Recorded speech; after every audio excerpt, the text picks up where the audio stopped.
ಶ್ರೀಮಾತ್ರೆ ನಮಃ ಗುರುಭ್ಯೋ ನಮಃ ಹರಿ ಓಂ. ನಮಸ್ಕಾರ ವೀಕ್ಷಕ ಬಂಧುಗಳೇ, ನವರಾತ್ರಿ ಶುಭಾಶಯಗಳು ಸರ್ವರಿಗೂ.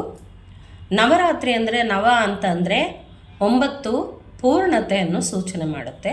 ಯಾಕಂದರೆ 9 ತಿಂಗಳು ನಾವು ಒಬ್ಬ ಶಿಶುವು ಹುಟ್ಟಬೇಕಂದ್ರೆ 9 ತಿಂಗಳು ಸಂಪೂರ್ಣ ಆಗಿದ್ದರೆ ಅದು ಶುಭ ಸಂಕೇತ ಅಂತ ಹೇಳ್ತಾರಲ್ಲ, ಆ ರೀತಿಯಾಗಿ ಪುರುಷ ದೇಹ ಸ್ತ್ರೀ ತತ್ವ ಹೊಂದಿರೋಂಥವ್ರನ್ನೂ 9 ಅಂತ ಕರೀತಾರೆ.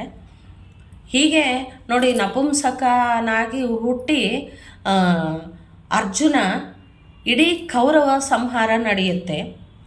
ಅದು ಶಿಖಂಡಿ ಪುರುಷ ಸ್ತ್ರೀ ದೇಹ ಪುರುಷ ತತ್ವ ಅಂದರೆ ಭೂಮಿ ಅಂತ. ಅಲ್ಲಿ ಭೀಷ್ಮನ ಸಂಹಾರ ಒಂದೇ ಅಲ್ಲ, ಪಿತಾಮಹನ ಸಂಹಾರ, ಇಡೀ ಜಗತ್ತು ಈ ಒಂದು ಭೂಮಿಯೇ ಪಾವನ ಮಾಡ್ದಂಗೆ ಆಗುತ್ತದು. ಆ ರೀತಿ ಹೊಂದಿದೆ. 9 ಅನ್ನೋದಕ್ಕೆ ನೋಡಿ, ತಾರಾಮಂಡಲದಲ್ಲಿ ನಮಗೆ 9 ಕಾಣೋದಿಲ್ಲ. 9 ಕಾಣೋದಿಲ್ಲ ಅಂದರೆ ಶಿರಸ್ಸು ಪುರುಷ ಇದ್ದಂಗೆ, ದೇಹ ಸ್ತ್ರೀ ಇದ್ದಂತೆ. ಅದು ಪುರಾಣ ಹಿನ್ನೆಲೆನೂ ಇದೆ. ಶಿರಸ್ಸು ಇಂದ್ರಿಯ ಸಂಕೇತ ಅಂತ ಹೇಳ್ತಾರೆ. ಇದು ಕರ್ಮೇಂದ್ರಿಯ ಸಂಕೇತ.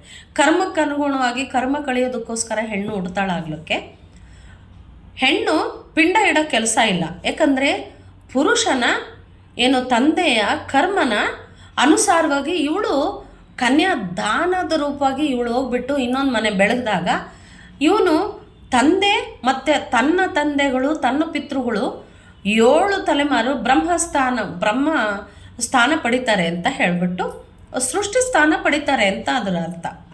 ಅಂದರೆ ಅವರಿಗೆ ಮೋಕ್ಷ ಕೊಡೋದಕ್ಕಾಗಿ ಇವರು ಹುಟ್ಟಿರ್ತಾರೆ. ನೋಡಿ, ಹೋಮ ಹವನಾದಿಗಳಲ್ಲಿನೂ ಸ್ತ್ರೀಯರು ಬಂದು ಮತ್ತೆ ಪುರುಷ ಸ್ತ್ರೀ ಸಂಪೂರ್ಣ ಇಬ್ಬರು ಸೇರಿ ಮತ್ತೆ ಪೂರ್ಣಾಹುತಿ ಕೊಟ್ಟಾಗೆ ಅದು ಯಜ್ಞ ಆದ್ರೂ ಕಂಪ್ಲೀಟ್ ಆಗೋದು. ಈ ಒಂದು ತತ್ವ ಅಡಗಿದೆ. ಮೊದಲನೇ ದಿನ